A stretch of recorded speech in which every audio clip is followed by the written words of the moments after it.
Kami po ay nandito para ipaalam sa buong bayan na maghahain po kami ng criminal case against Martin Romualdez. Siya po ay may ginawang krimen dito sa budget ng 2025. Ang gusto naming masabi sa inyo, it is in unprecedented amounts ang ninanakaw po sa taong bayan.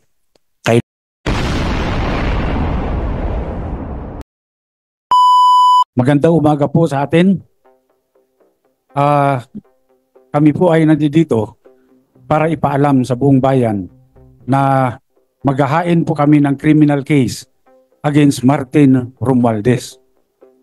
Sa kadahilanan po na siya po ay may ginawang krimen dito sa budget ng 2025. Malaking halaga po yung ipinasok nila na hindi po inaprubahan ng Kongreso. Hindi po ito ang napagkasunduan sa Bicameral Committee at nagulat na lang kami lahat nung makita namin kung bakit yung pong in-email sa amin na Bicam report, may mga blanco po rito. Ngunit, nung pinirmahan ng presidente, kumpleto na. At nung tinignan namin kung magkano yung ipinasok nila na halaga, ito po ay nagkatotal ng 241 billion. Ngayon po, ewan ko kung matatawag natin na typographical error yan o grammatical error. Napakalaki po ng halaga, 241 billion. Wala pong ganung halaga ang inaprubahan ng Bicam at hindi po rin yun ang inaprubahan sa plenaryo. Bakit po nagkaroon ng ganung halaga doon sa General Appropriations Act, GAA? Kanya po, ako bilang isang nakaupong congressman, ay kinakailangan ding ipakita ko sa taong bayan na kung merong mali, siguro kailangan din natin panagutin kung sino yung may gawa ng krimen. At dito, dahil po ilang araw na kaming nag-request ng kopya ng enrolled bill, hanggang ngayon po tinatago nila sa amin yan. Hindi po nire-release ang enrolled bill ng House of Representatives.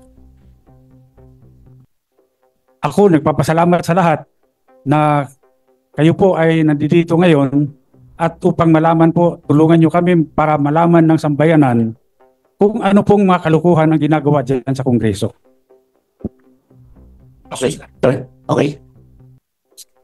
Baka may viewers ka, Atty. Raul Lambino? Viewers.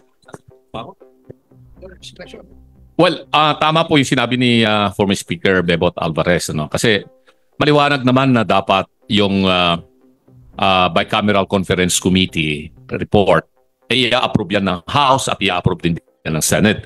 Maraming blanco doon sa lumabas na mga dokumento. So, may narinig ako na statement, hindi ako nagkakamali, ay galing kay Congresswoman Kimbo. Ang nagsabi na yung technical working group ang gumawa na ng tinatawag nilang insertion based on kung ano raw yung napag-usapan doon sa bicameral conference. Ang tanong, meron bang records of proceedings doon sa Bicam? Wala Meron bang journal of proceedings? Wala silang maipakita. So, dito siguro ay kailangang maimbestigahang mabuti itong mga members ng technical working group. Technical working group sa Senado, technical working group sa Kongreso, at sino-sino itong mga membro ng technical working group. At mag-execute sila ng kanilang affidavit. Kung talaga nga bang meron silang ginawang insertion dito o ano paman para ma-fill in the blanks yung enrolled bill bago ipinadala sa Malacanang. Yun lamang po yung gusto kong maliwanagan dito. Dahil ay statement nang galing yan sa balita na napakinggan ko at nabasa ko na statement allegedly ni Congresswoman Kimbo na yung technical working group ay pinunuan itong mga blanco na nandito sa mga dokumentong lumabas na mga Bicam report. Na may pirma naman yung mga members ng Bicam Committee sa House at saka sa Senate. Sa tinagal-tagal ko ring staff, Speaker Bebot, dyan sa Kongreso magmula 87 hanggang sa Senado, ito lamang yung kauna-unahang pagkakataon. For many years na naging staff ako dyan sa Kongreso at pati dyan sa Senado na nagkaroon ng bicameral conference committee na blanco na pirmado ng mga membro ng BICAM. At kung ito rin ay sinubmit nila doon sa plenary session para i-aproban nila, asan nga yung enrolled bill? Sabi nga ni Speaker Bibot, wala pa hanggang ngayon. Sa akin, yun ang aking pinagdududa na bakit nagkaroon ng ganon na mga insertions. Yun lamang po. Attorney Pwede, bago natin umpisa ng Q&A. Okay na? Boss, sino una magtatanong? Carlo Mateo ng DCWB.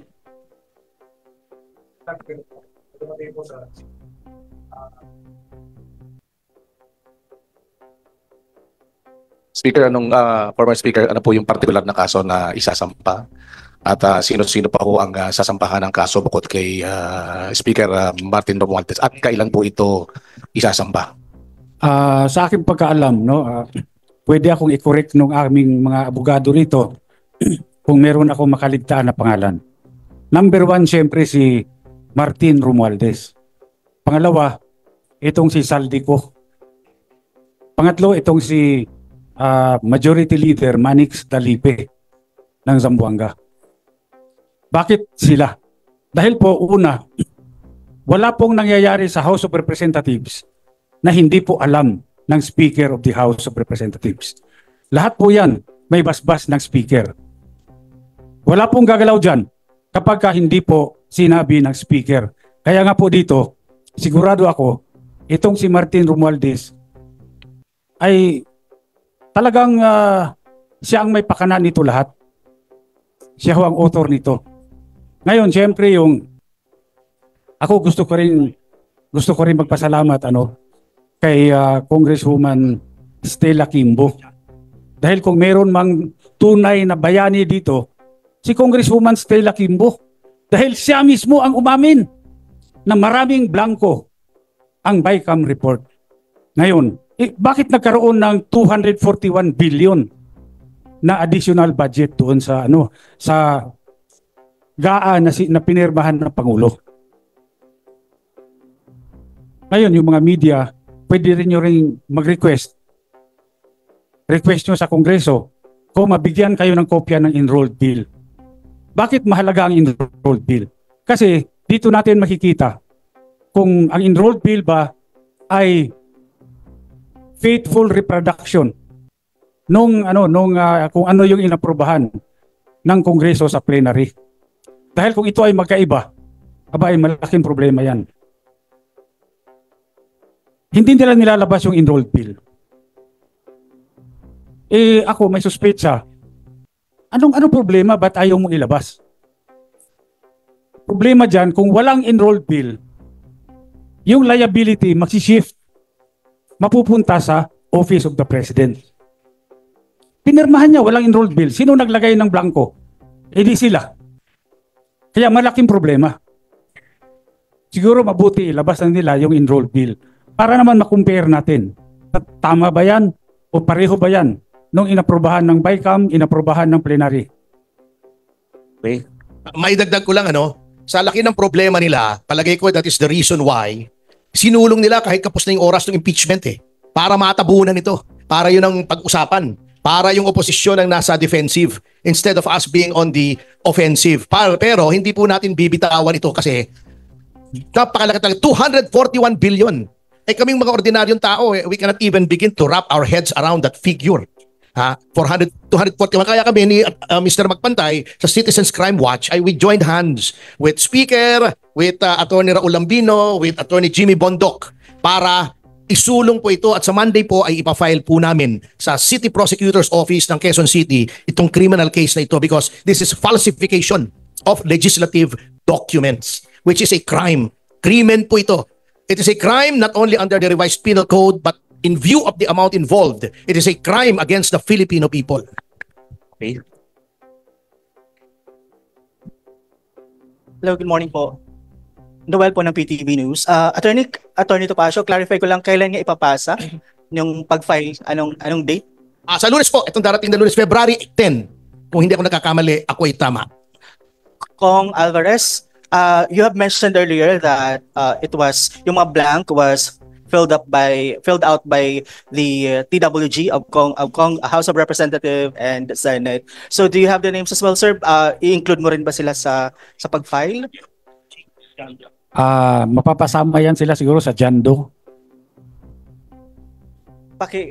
For soundbite lang po, sir, pag-explain po ano yung dyan. Ito po yung mga hindi natin pinapangalanan ngayon, no, sa complaint. Pero later on, lalabas din yung mga pangalan nila. One more question na lang po for Attorney Bondok and Congressman Bebot. Na-mention po kanina ni Attorney Topacio na kaya may nadali yung impeachment para matabunan ang issues. Oo. Sa inyo pong dalawa, itong kasi pareho po kayong nasa side ng mga Duterte. Hindi po kaya ito magiging isang political war?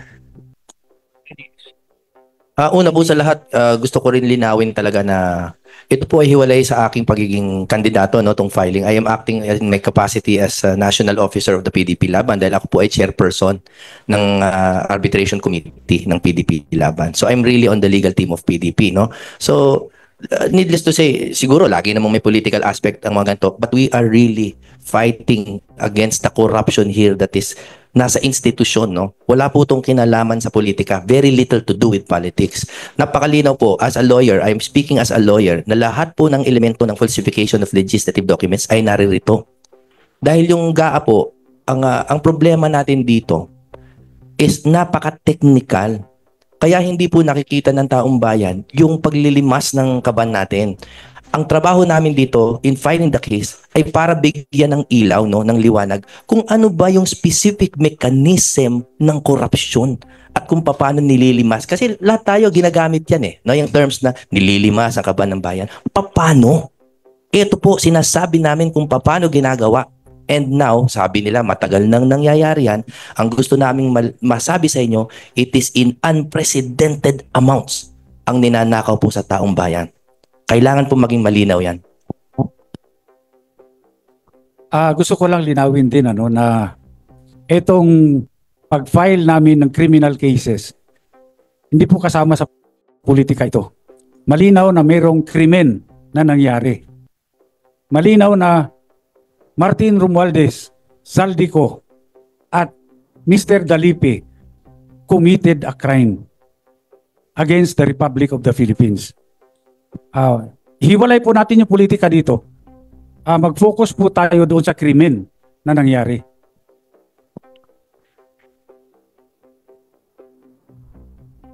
May follow-up question si Carlo Mateo, DCWB.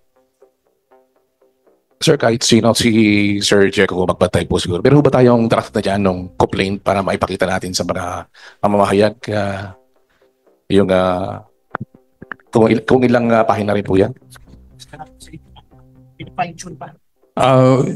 Yung pong draft, pinapine-tune pa po So, by Monday na lang po. But gusto ko lang po linawin bakit kasali po dito yung Citizens Crime Watch. Wala po kaming pakialam sa politika. Kung sa tingin po ninyo sumasali tayo sa pamumulitika, hindi po. Pagkat tinignan ko po yung draft ng complaint, kinakailangan po talagang bumoses tayo pagkat pinaglalaban po natin dito ay yung karapatan po ng mamamayang Pilipino. Ang isa po sa advokasya, kahit noon pa po ang advokasya ng Citizens Crime Watch ay labanan po ang korupsyon. Siguro naman, lahat tayo kumbinsido na yung mga nadidinig, nakikita natin, nababasa natin, talagang talamak po ang korupsyon sa ngayon. At hindi po tayo kinakailangang manahimik. Kinakailangan po, hindi lang tayo bumoses at sumali po tayo sa mga hakbang na mahabol po natin kung sino man ang mga sangkot dito po sa ganitong anomalya. Tinitingnan ko po yung niratify na BICAM report. Napakalaki po ng pondo na napunta sa NIA. Kami po sa Bicol Region, tinignan namin yung mga projects ng irrigation ng NIA. Sa laki po ng pondong ibinigay po ng ating gobyerno, napakarami po mga palpak na mga proyekto, lalo na po yung mga irrigation. At marami pang pondong inilalagay nila. Pagkat tayo hindi natin nasisilip yung anomalya dito pagkat nasa kabukiran po yung project nila. Pero karamihan ng kanilang mga proyekto ay palpak at hindi po gumagana ang karamihan sa mga proyekto nila. Kaya kami po sa Citizens Crime Watch, lahat pong mga hakbang na naglalayong malabanan po ang korupsyon, kami po ay palaging naandyan. Idagdag ko lang Baka sabihin nyo, Citizens Crime Watch was organized para lang labanan ang Marcos government. 1992 pa po ay buhay na ang Citizens Crime Watch. 1992, ang founder namin ay yung yumaong si Jose Malvar Villegas, Attorney Jose Malvar Villegas. We are SEC registered, we have been accredited as a COMELEC watchdog in so many elections. At just to prove to you how non-partisan we are, while we were the ones who sued Garin, Congresswoman Garin, for the Dingbaxia scandal, 3.5 billion lang ngayon, lang because kung kukumpara rito, that's peanuts. Ngayon ay nasa Sandigang Bayan. Dinimanda rin po namin si Commissioner Guanzon for graft na ngayon ay nasa RTC Bulacan na. Lahat po yan ay may probable cause. Even during the time of Duterte, dinimanda po namin si Secretary Ramon Lopez for allegedly allowing large-scale tax evasion by Hyundai Motor Corporation. So, kahit sino po, kahit under any administration, kung may nakikita kaming anomalya, dinidemanda po ng Citizens Crime Watch. Wala po kaming tinitingnan kung sino, tao ni Duterte, tao ni Noynoy, tao ni Marcos. Kung may nakikita kaming mali, ay dinidemanda po namin. And modesty aside, maganda naman po ang aming batting average sa Office of the Ombudsman at sa Piskalya. Thank you po. Okay. Question po for Mr. Magpantay. Okay. I'm just Ignacio po from Abante Radyo po. Sir, tanong ko lang po, gaano po ka-importante na ang Citizens Crime Watch po ang magsampa ng kaso at bakit hindi na lang po individual? Ang pagsasampa po kasi ng kaso hindi po madali. Kinakailangan po natin kumuha po ng kakampi dito. Pero nabanggit naman po ni Speaker Alvarez kanina na ito po ay walang relasyon sa pagiging kandidato nila. At kami naman kung sinong makakatulong sa pagsasampa ng kaso nilalapitan po namin. Pagkat sa dami na po ng ang napakahirap po kasi yung maghanap ka ng dokumento. Just imagine yung kukuha ka ng dokumento sa isang ahensya, malamang sa hindi ka bibigyan nila. So, pag ganitong mga sitwasyon po, siguro mas maganda kung hindi lang sila, kundi tayo lahat. Tayong mga mamamayan, tayo po ang bumoses, tayo ang gumawa ng paraan kung paano po natin masasampa ng kaso. Itong mga tao na nasa gobyerno, nasasangkot po sa ganitong mga problema, sa ganito po mga anomalya. Okay. May katanungan from DWIC? Sa mga kagalang-galang nating nasa harapan sa pamumuno ni Congressman Alvarez, dati nating speaker, sa inyo pong lahat, ako po si Rene Calonzo ng Usapang Pang Kapayapaan, Usapang Pangkaunlaran ng DWIC. DWIC. Yes sir. At meron lamang po akong gustong linawin at mabigyan nyo ng kaliwanagan para po sa kaalaman ng lahat. Ano po bang pagkakaiba nito sa isinusulong na complaint nila Congressman Ungab? Para po magkaintindihan tayong lahat. Salamat po sir. Yung complaint po na sinusulong nila Congressman Ungab, petition po yun sa Supreme Court to declare the 2025 General Appropriations Act unconstitutional. Ito po yung sinusulong namin dito ay yung criminal case laban po kay Martin Romualdez, Manix Dalipe, Saldico. Yun po. Any question? Follow up? Hello. Bante, from Abante. Any questions? Boss? Maaari ko bang linawin ng konti para talagang nakikita ng taong bayan yung difference? Yung sinasabi po ni Speaker Alvarez, dalawa po yan, yung constitutionality, yung kaila kong Ungab. Sina-challenge nila yung mismong GAA na may mga na-violate sa Constitution. Hindi siya naaayon sa sinasabi ng Constitution, halimbawa sa edukasyon, na dapat highest budgetary priority, etc. Ito pong ipafile natin ay dun sa mga gumawa. Criminal punto na action dahil nag-falsify sila ng dokumento, pinolsify nila yung BICAM report. Kaya po hiwalay siya na issue. Kailangan malinaw po yan sa taong bayan. One more question from me. Para kay Kong Alvarez, kung mayroon po bang mga congressman din na nag-express to support this filing of case? To be honest about it, sa ngayon, wala pa. Kasi dahil malaki rin yung mawawala, no? Wala ng akap, no? So walang gustong sumama talaga. Parang Lone Ranger to. Sorry, Bertie, may ano ka ba? Sabihin ka? Hindi, dadagdagan ko lang, maaring mag-isa siya, pero as history has taught us time and again, one man can make a difference. O, may papunta tayong mga katanungan, mga kaibigan, kapatid? Meron ba? Ha? Oh. Sa palagay niyo po mga sir, paano po kayo matutulungan ng sambayan ng Pilipino sa labang ito dahil ito ay para sa lahat, hindi para sa kukunting grupo lamang? Well, una-una, i-clarify ko rin lang, dahil si Ferdy at ako, pareho kaming abogado ng Citizens Crime Watch noon pa nung nandiyan pa si Dante, buhay pa si Dante Jimenez. Ito sana si Ferdy yung kandidatong senador ng PDP. At sa totoo lang, dahil sa Davao, ando doon si Speaker Alvarez na siyang pinuno ng reforma. Ninominate ko siya na kandidatong senador for PDP. Pinasumpa ko sa PDP. Pero nabaliktad, sabi niya sa akin, partner, hindi ko maiwanan yung legal profession ko at saka Citizens Crime Watch. Ikaw na lang yung isusubo ko dyan. So nasubo ako dito sa Senado. Tapos tinawagan ako kagabi, tulungan mo naman kami ritong maipaliwanag itong isasampang kaso ng Citizens Crime Watch against yung mga leaders of Congress sa falsification na ginawa nila. So ito, nandito ako ngayon. Maliwanag kasi yung sinabi nga ni Speaker Alvarez kanina na parang heroin si Congresswoman Estela Quimbo kasi umamin siya na talagang ang nag-insert ay mga technical staff ng House or even the Senate.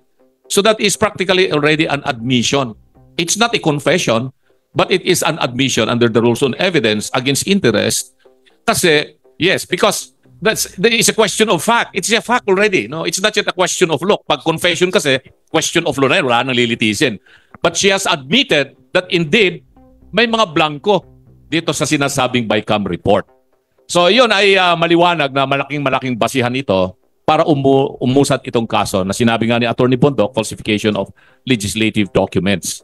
At iyan ay nandoon sa ating revised penal code yan. There may be other cases later on that would still come up.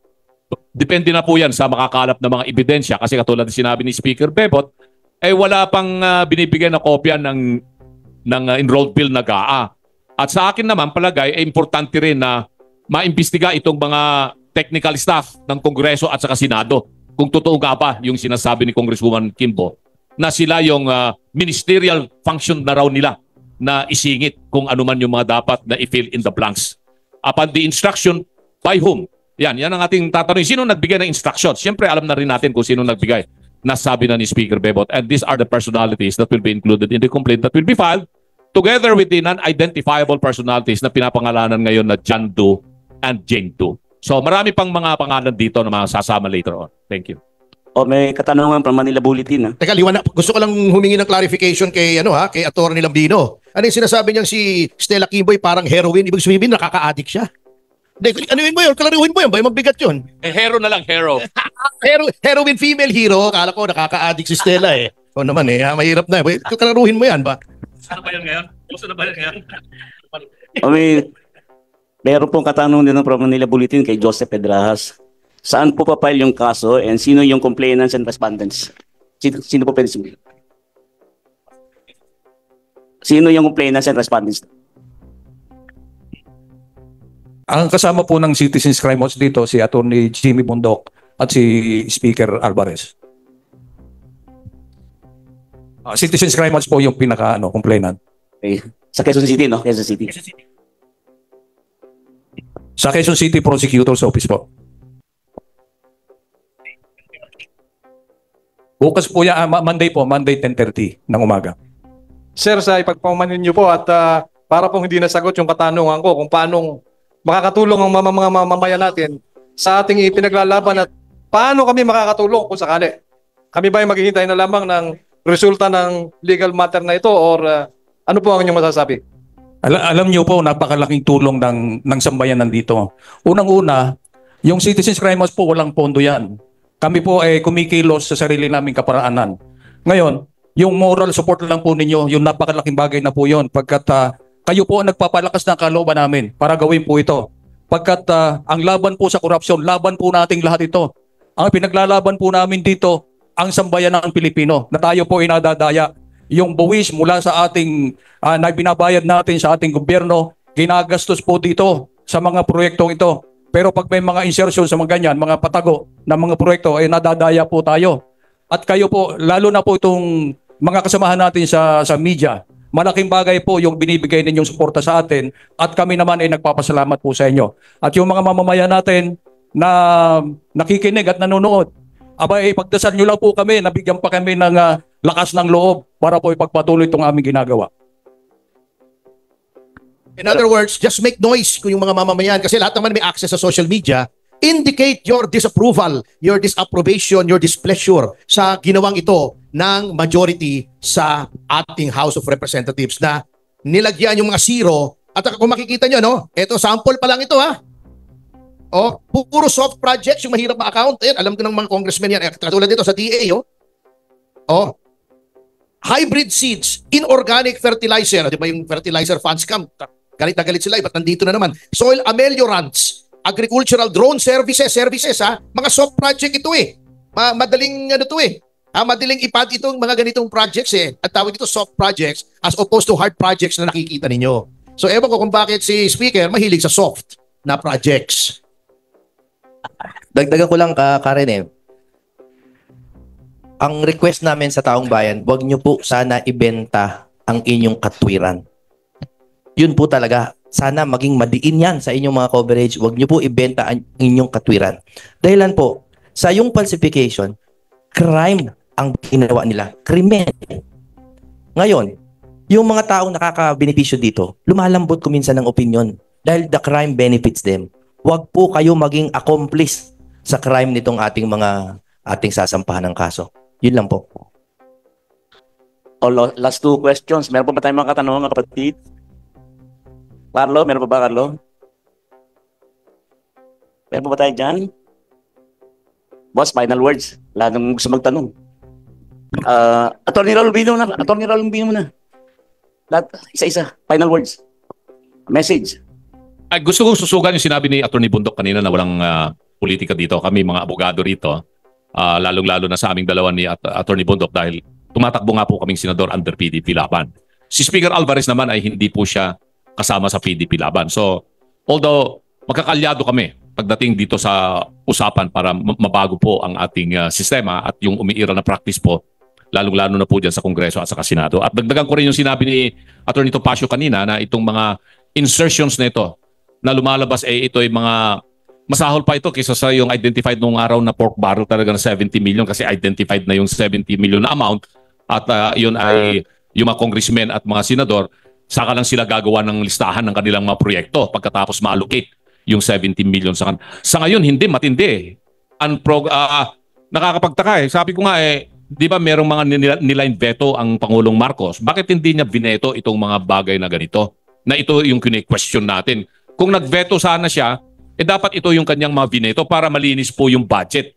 Hindi po Naalala ko nung araw, Speaker Bebot, si Pangulong Duterte, marami rin siyang mga binito no, ng mga provision ng budget ng General Appropriation Act. At natuwa po yung taong bayan dahil nagkaroon din ng mga kunting mga hindi magandang insertions, pero hindi mga blankong insertions yun Pero dahil hindi nga naayon doon sa inapruban na National Expenditure Program, ay binito ni Pangulong Duterte. Pero dito, yun lang pinagtataka namin. Bakit hindi binito ito ng Pangulo, itong mga questionable mga insertion, pati na rin yung pagbawas ng mga budget ng galing sa DepEd at napunta doon sa kung saan-saang agencies, lumaki po yung tinatawag na pork barrel ng mga congressmen at mga senador. At sa admission na rin po ng mga senador at mga congressmen, lalong-lalo na yung AKAP na 25 billion ba, 25 billion o 26 billion. Kasi 5 billion yung mapupunta sa mga senador, 21 billion yata mapupunta sa mga congressmen, at inaamin nila sa mismong mga pananalita po nila na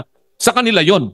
At hindi na nila may tatanggi. Ito yung mga bagay kung bakit question sa Korte Suprema yung constitutionality nitong General Appropriation Act. At tapos nga itong move ng Citizens Crime Watch na magsampa ng criminal case. So yun lamang po ang gusto namin ipaliwanag sa inyo. Teka, Attorney, may other matters, sandali.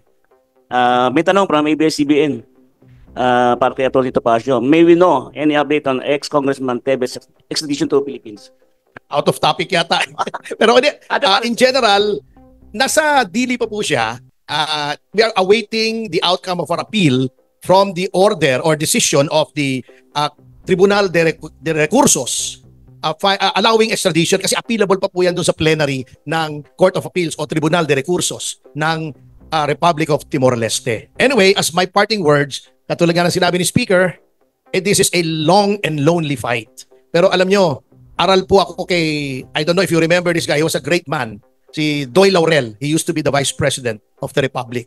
At nilalabanan niyo noon si Cory Aquino on matters of principle. At ang favorite book niya is The Man from La Mancha. Lang naman si Don Quixote, Jousting at Windmills. At lagi niyang tinuturo yung passage doon na kinagagalitan si Don Quixote. Oo. A favorite song pa pala ni Raul Lambino yung Impossible Dream. Pakantahin mo na nga natin to ng Impossible Dream. Gawin anthem nitong ating grupo. to dream the impossible dream, to fight the unbeatable foe. To run where the brave dare not go. O, di ba? To right the unrightable wrong. Anyway, may passage doon, kinakagalitan si Don Quixote ng mga kaibigan niya. Sabi niya, why do you keep jousting at windmills? You know, if you joust at windmills, di ba umiikot yung windmill? It can throw you down into the mud. Sabi ni Don Quixote, yes, but sometimes it will lift you up to the stars. So, yun ang aming paniniwala rito. Baka naman hindi sa mud, pag ikot niya, ipatalasing kaming pataas. Salamat po. Parting words, Speaker. Sorry. Congressman Bebot. Siguro huli na po si Speaker, no? Ano tayo? Ang akin pong parting words ay simple. Dumikit po tayo sa katwiran. Nananawagan po kami na lahat po ng makakarinig nito mula ngayon. Lahat po kayo ay makakarinig ng pagbabaluktot ng issue, mga kung ano-anong distraction, no? Pero ang simple pong nangyari dito ay hindi po nasunod ang ating constitutional process kung paano magpasa ng budget. Bukod doon, hindi na nasunod ang konstitusyon, meron pang nagkaroon ng falsification. May lumabag na mambabatas sa batas. Doon lang po tayo dumikit sa katwiran na yon. Kaya wag po natin lagyan ng kulay ng politika, hindi political ito. Pinaglalaban po natin ang ating karapatan na magkaroon ng matiwasay na buhay, maunlad na buhay, at yung pera natin ay dapat na pupunta sa atin.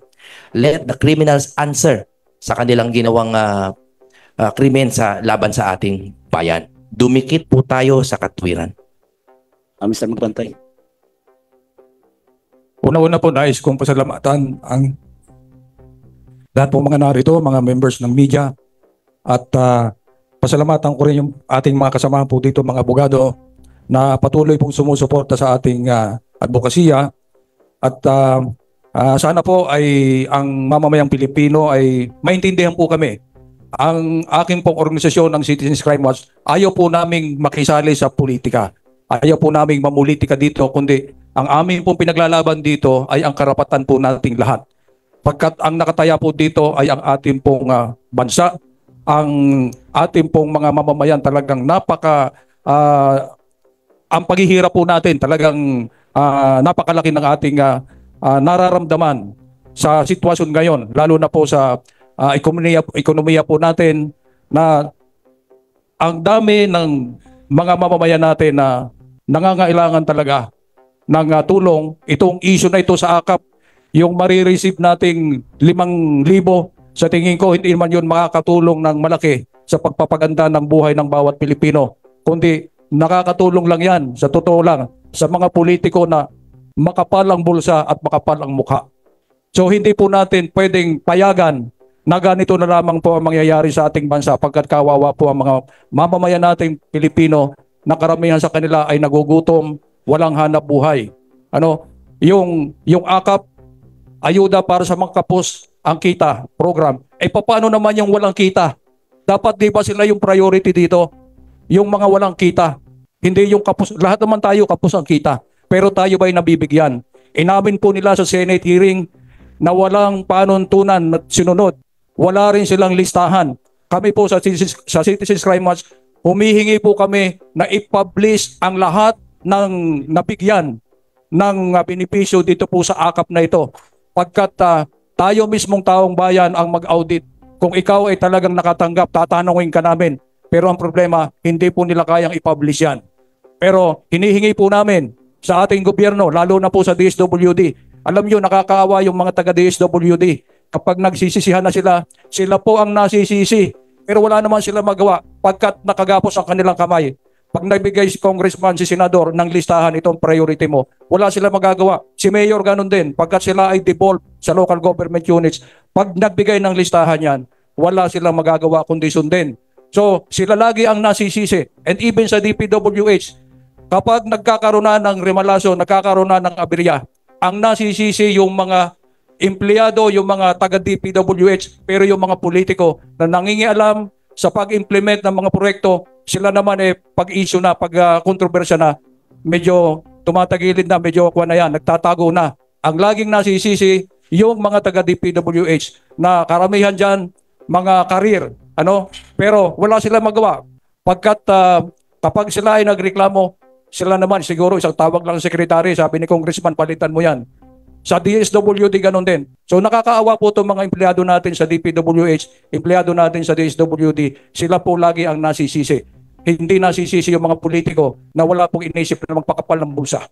So sana po maintindihan ninyo ang ginagawa po ng Citizens Crime Watch. Ito po ay laban nating mga Pilipino at kinakailangan bantayan po nating maigi ang pondo ng ating pong bayan. Congressman Bebot, parting words. Panghuli, gusto ko lang ibalik, naalala ko yung isa sa mga interview kay Pangulong Marcos. Nung tinanong siya ng media, Mr. President, ano hong mangyayari kapag na-invalido ang 2025 budget? Inimbalido ng Supreme Court. Ang sagot niya, baka daw ma-shutdown ang gobyerno. Alam niyo, alam naman niya na hindi talaga dahil may tinatawag na reenacted budget. Sa reenacted budget po, sapat na po na magkaroon ng pondo ang gobyerno para lahat ng ahensya ay patuloy pa rin na magbigay serbisyo sa taong bayan. Ngayon, kung gusto niya na mag-shutdown, pakiusap ko lang, isang branch lang ng gobyerno ang i-shutdown mo, Mr. Marcos. Yung legislative branch of government, yun lang i-shutdown mo, yun ang isara mo. Dahil malaki ang gastos ng gobyerno taon-taon, wala namang ginagawang mabuti. Kasama na ako doon. Dahil incumbent congressman ako. Pero sa totoo lang, hindi na natin kailangan pa ng maraming batas. Puro batas na lang, hindi na nga kayang ipatupad ng executive branch of government. Siguro mabuti, bumalik muna tayo sa 10 Commandments. Kahit yun lang, hindi mga natin matupad. Hindi natin masunod. 10 Commandments. Bumalik lang tayo doon. Tama na yung Kongreso. Tama na yung mga batas na yan na hindi naman kayang ipatupad. Malaki ang matitipid ng gobyerno at yun, kung yung halagang yun na ginagastos mo sa legislative branch of government, yun na lang gastusin nyo para magkaroon ng malaking pondo yung suporta sa edukasyon, yung suporta sa social services, suporta sa health, yung ating mabigyan ng suporta yung mga ospital ng gobyerno para kung merong magkasakit, kung pwedeng gawin nyo yung ginagawa doon sa Davao del Norte, merong tinatawag na zero billing. Yung zero billing namin doon, kahit sinong magkasakit, paglabas ng ospital, zero ang babayaran, wala kahit piso.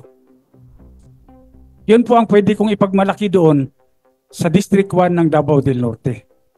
Paano nangyari yan? Simple lang. Yung budget ko na tinatawag nilang soft, lahat yan, buong amount, inilalagay ko sa ospital. Download, galing sa DBM, diretso sa Davao Regional Medical Center. At kung merong magkasakit na tao doon sa aking distrito, kahit na sino, lahat ng gagastahin para doon, medisina, doktor, at yung pagtira niya sa ospital, doon na kukunin. Kaya wala siyang babayaran kahit piso. I-focus na lang natin. Maliit lang yung pera ng gobyerno, pero kung gamitin sa tama, malaki ang maitutulong sa taong bayan.